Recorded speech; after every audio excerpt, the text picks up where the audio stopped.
So our 2010-11 Rotary year is almost over, and we look forward to welcoming President Peter and the new council team. There are a few familiar faces, as expected, since under the club leadership plan we try and provide a sensible level of continuity and experience to make the transition as smooth and helpful as possible. I was very taken last night at the service with what Christopher Andrews told us in his address about what he felt about Rotary. Chris said that Rotary was amazing. It brought together almost every nation with every religion, colour and creed, plus the agnostic and the atheist.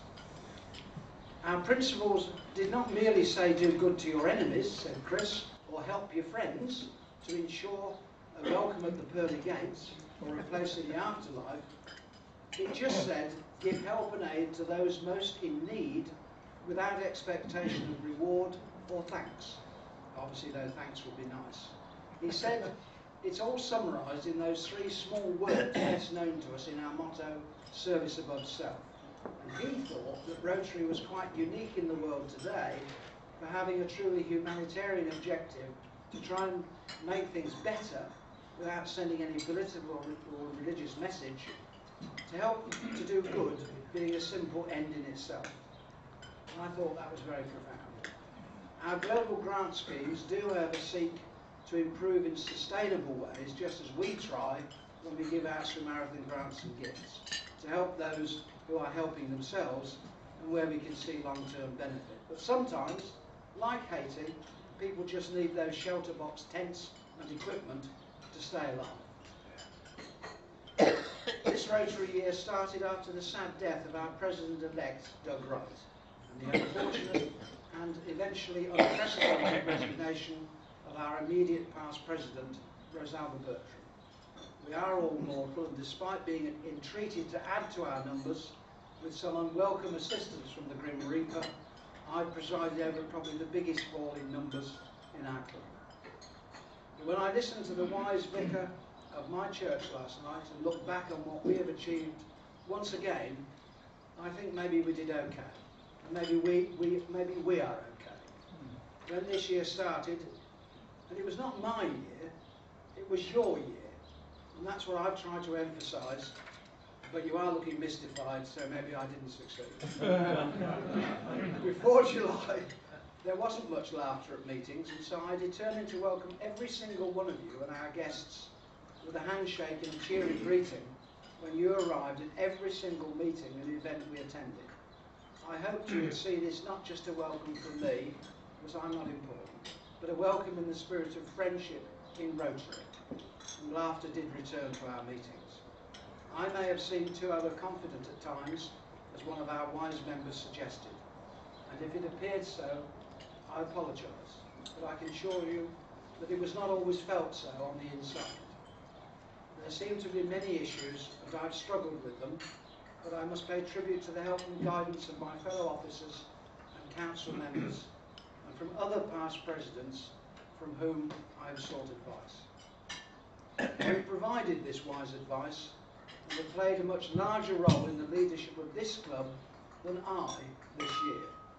If you think about all that we do and how much work it takes to run a Rotary club like this, you will see that this is correct. Our secretary and our treasurer, for example, do amazing jobs. And perhaps that is why we do not see candidates lining up to take their places at election time. We are in their debt, and may I, on your behalf, give them very special thanks today. Yeah.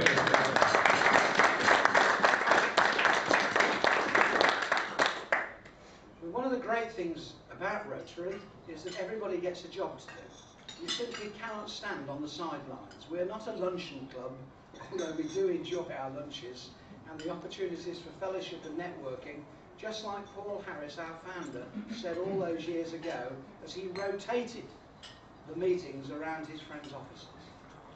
I hope that none of us stands on the sidelines in the future. I still think our programme is somewhat too full and carries too great a cost for all of our members, both in time and money.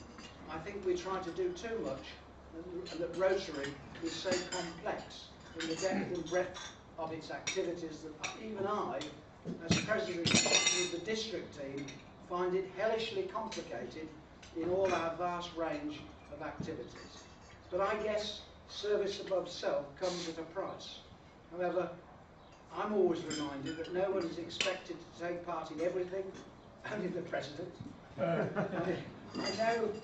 I know organisers can be disappointed by members not taking part in events they've worked so hard to organise. But we should be pleased that people take part in 30%, 50%, or whatever of our huge range of activities and events. It's worth reminding us all that we are each given a committee or a role to serve, and service above self does mean that we are each expected to do the service bit. The Sri Marathon is a bit of a must because it is such a big event and needs nearly 100% full club participation. Charter Night is also very special. It's the club's birthday when we celebrate all that has gone before. With my history hat on, I like to think of all those fellow Rotarians who have helped to give us the proud record, the long history and fine legacy that we celebrate every year. Each president wants us all there because it is his or her special night in the year. Fellow Rotarians and friends, it's been my privilege to serve you this year. I've enjoyed doing our history lessons, even if maybe you haven't always enjoyed listening to them. I have to say I've enjoyed them. It is said that Shakespeare gave the words of his farewell to the stage by writing lines for his great magical figure Prospero in The Tempest, who said, "Our revels now are ended. These our actors were all spirits and are melted into thin air." He went on famously to say that we leave not a rack behind. We are such stuff as dreams are made of. And perhaps referring to a past president on July the 1st, and also said, perhaps meaning his staff or his duel, or his propensity to talk a lot like me, he said, "I'll break my staff and bury it certain fathoms in the earth, and deeper than did ever plummet sand, I'll drown my book." The epilogue of the play on the Magic Island ended with, "Now my charms are all o'erthrown, and what strength I have's mine own, which is most faint, 'tis true, I must be confined by you." He asked for mercy itself to be free from all his faults, and it ended as I wish to end, and I can't say it better than William Shakespeare. "As from your crimes would pardon be, let your indulgence set me free." Thank you, members of the Rotary Club of Grantham.